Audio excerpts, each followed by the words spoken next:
You suck at money. You know you do, but you're spending it like you're trying to turn pro. The good news is I'm going to show you how to bank that cash no matter how much money you make using the rule of 5. Let's get started.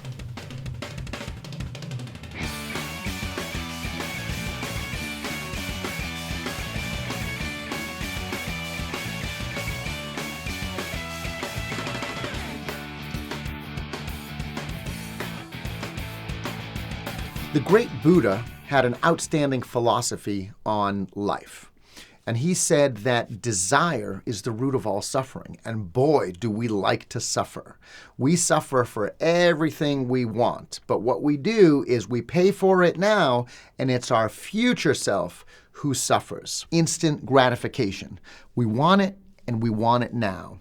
And what happens is in the getting of it now and using our finances to the higher degree of which we don't have the money to pay for it, we come up with the cash thinking, okay, in a week or so, I'm going to get paid again and I'll have the money.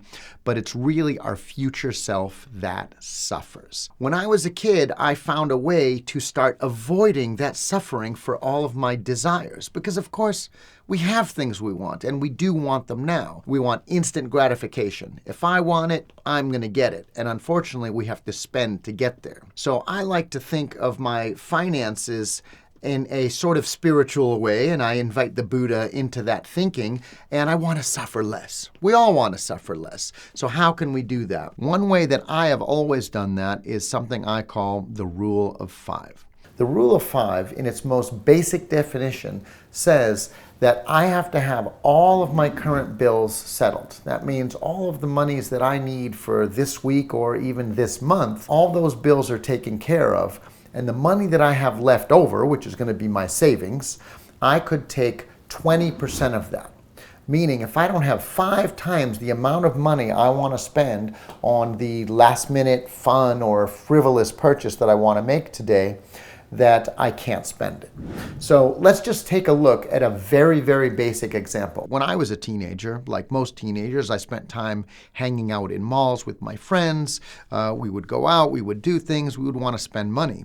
And being a fledgling, budding rocker, I always wanted leather, right? Wanted these cool leather jackets. Of course, back in the day, Wilson's Leather would have all these cool things. And even then, it costs about $200 for a cool leather jacket. So let's just apply this rule of 5 to Daniel wanting a leather jacket when he was 16, 17 years old. So at $200, what does the rule of 5 say? I want this leather jacket. It's kind of a frivolous item, not something I absolutely need, but something I want.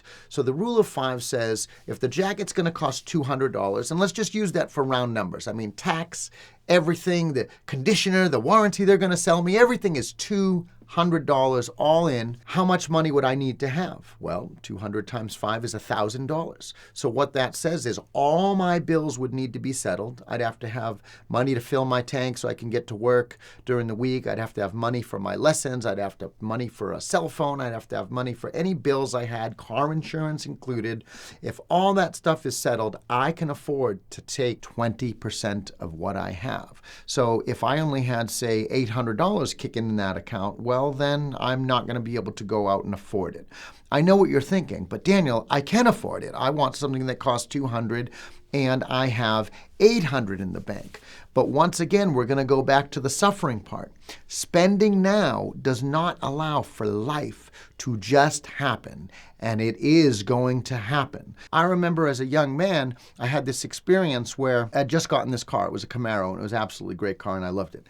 And but in the East Coast, growing up, outside of Boston, we had a lot of black ice happening in the winter. I get in my car and I start driving, and I'm just pulling away from the rehearsal. And even though I was only going 30, 35 miles an hour, as the road started to bend, well, my car just didn't go in that direction. It just kept going straight right ahead like it wanted to go. And of course, since the road was turning and I wasn't turning, the car ended up doing a really graceful 360, something like you would see on Disney on Ice. Very beautiful, I might add. And the car ended up hitting a curb. Well, the damage it did to my car was a bent axle, a bent rim, and a blown tire. After having the car towed, which cost me about $100, I get a bill from the repair shop, and they said, look, it's going to cost about $600 to fix this. I shudder to think what that might cost today. It would be a lot more, but for my 17-year-old self, $600 plus the tow was a ton of money. Because I have always practiced the rule of 5, I had the money in savings, and I had the money to do that. Maybe I didn't have the money to go buy that $200 jacket earlier in the week, but when life happened, I did have the money to sort of save myself and pay that bill. Hence the lack of suffering. I would have suffered a lot more, like the great Buddha said, if I had not applied the rule of 5. There are certain things we can control, but there are certain things we absolutely cannot. You're going to drop your phone. You're going to break your laptop screen. You are going to maybe get an fender bender that maybe is not intense enough where you're going to call the insurance company, have them deal with, but you're going to have your buddy at the body shop doctor up the scratches and the paint. So the point is that life, since it's always happening to us and things are going to happen that are out of our control, it is better to have that cushion, and that safety cushion comes from things like the rule of 5. So how can you do this in your everyday living? Is, first of all, you're going to practice good budgeting, and you're going to start to save most of your money because life is always happening and your future self is going to need it. But what you're going to do when you do want to spend money, when you do want to go out, when you do want to have a good time, is you're going to look at your wallet or bank account or savings, and you're going to start to apply the rule of 5. Believe it or not, I still use that rule today. I use it in big ways for big purchases, and I also use it in small ways for small purchases. I may just be, milling about with my friends, and we may decide to go out for a cup of coffee. And there may be 4, 5, 6 of us, and we're all sitting at the table. Well, in my mind, I might be thinking, I'd like to get the bill, right? I'd like to be big man on campus right now and pay for everybody, which is a nice gesture and something nice to do. But people do this without always being able to afford it. So they're using things like a debit card. They're using a credit card. They're not paying attention to how much money they really have, and they're just spending their wallet down to zero. They're paying now, and they're robbing their future self, hence our suffering. So later on, you're going to suffer because you've made decisions now to spend too much money. If I want to pay that bill, I may look in my wallet and say, look, oh yeah, I've got a couple $100. I can easily afford to spend $40 on this meal. No problem, right? Which would be 20%. That's using the rule of 5. No problem. I'll grab everybody's coffee and croissants. But if I had $50 in my wallet, well, I would be spending down to just about zero, right? Especially after tip. I'd be literally liquidating that whole $50. So that may make my mind up for me, and it may make the decision that, okay, I don't have the 20% to spend, so I'm just not going to do it. Even things like down payments, I take that rule of 5 into consideration. People say, well, you're not going to use the rule of 5 when you're going to buy a car or a home. Those are really big purchases. Well, why not? Why wouldn't you use it? 20% is just a really great number to think about. If you're buying a home, why not put 20% down? If you don't have 20%, maybe you don't have enough to purchase that house. Maybe that's what you should be thinking of.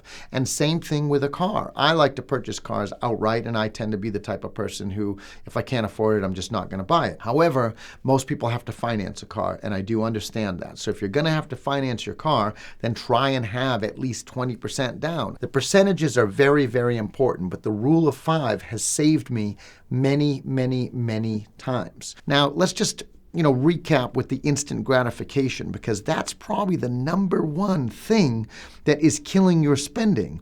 You're out and about. You want to do things with your friends. You want those Uber Eats. You want to go do all kinds of stuff. So the point is, you want to do things and you don't want to have to sacrifice. But small sacrifices now will pay big dividends later. So the rule of 5 actually allows you to do whatever you want, as long as you're just hovering within that 20%. As long as you have your bills paid and you have some money in savings, you can safely take out 20% and actually do whatever you want. So you can have your instant gratification. You can have your cake and you can eat it too. But you have to do it the smart way. And the smart way is to not get sucked in by spending all of your money down to zero. So your future self is going to thank you, and you're going to be a smarter person financially for it. This is just the beginning of your financial journey. So please take the time, learn about the rule of 5, and start applying it to everything you do. My name is Daniel Francisco. Francesco Margasa, and this is the Almost Criminal Millionaire channel. If you're interested in finances, money, and improving the quality of your financial future overall, then please like and subscribe for more.